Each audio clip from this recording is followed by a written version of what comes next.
Cálculo de osmolaridad de la nutrición parenteral.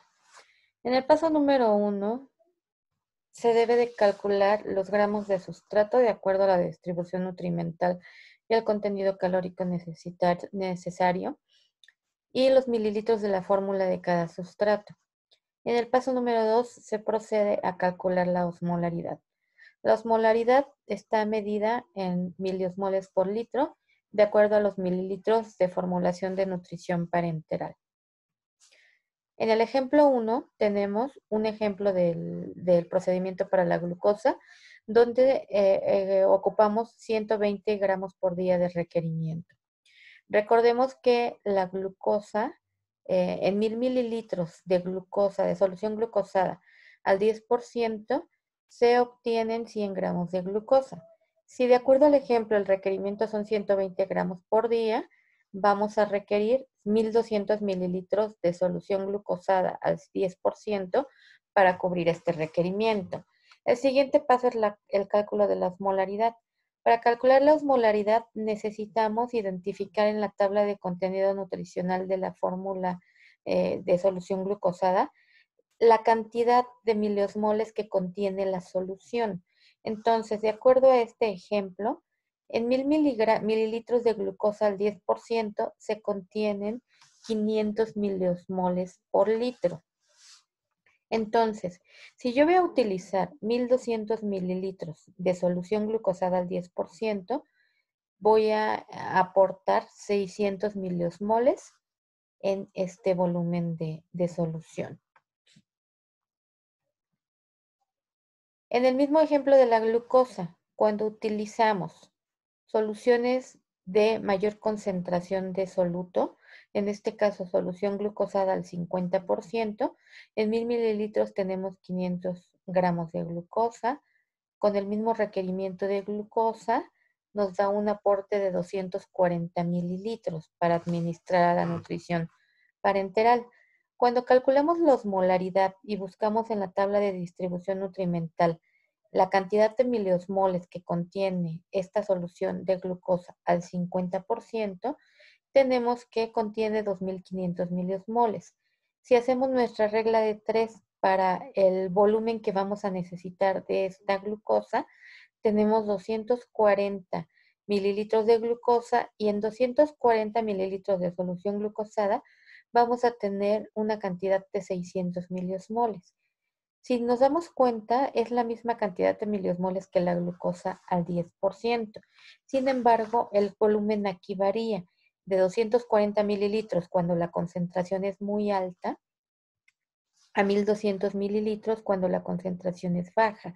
Entonces, el que esté concentrada esta solución aumenta el riesgo de complicaciones en el acceso vascular, por lo que para las nutriciones periféricas se requieren concentraciones bajas de sustratos. En el siguiente ejemplo es una solución de aminoácidos con un requerimiento diario de 50 gramos al día. Los aminoácidos al 10%, que son de las formulaciones de concentraciones altas, contiene 100 gramos de aminoácidos. Si el requerimiento es de 50 gramos, entonces se requieren 500 mililitros de aminoácidos al 10% para cubrir el requerimiento. Cuando buscamos en la tabla de contenido nutricional los miliosmoles que aporta la solución de aminoácidos al 10%, tenemos que se obtienen 975 miliosmoles.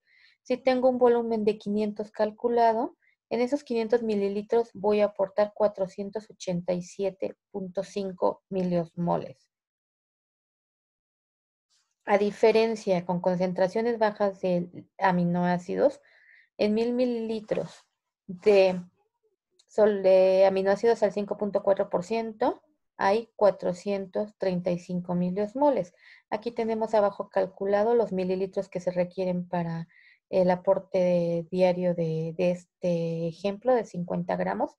Se requieren 926 mililitros, dando un total de 403 miliosmoles, a diferencia de los 487 que se obtienen al 10% en la concentración de aminoácidos. Y finalmente en los lípidos, con un requerimiento de ejemplo de 35 gramos al día. En los lípidos al 10%, para el aporte de 35 gramos vamos a requerir 350 mililitros. La osmolaridad revisada de acuerdo a la tabla de contenido nutricional son 145 miliosmoles en 1000 mililitros de lípidos al 10%, por lo que si se requieren 350 mililitros, se van a calcular un aporte de 50.7 miliosmoles.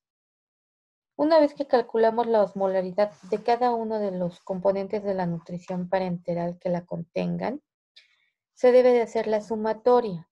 Si tenemos dentro, para la sumatoria, el nutrimento que se va a aportar, los mililitros que se van a agregar a la formulación de nutrición parenteral y los miliosmoles que aporta el volumen que se calculó.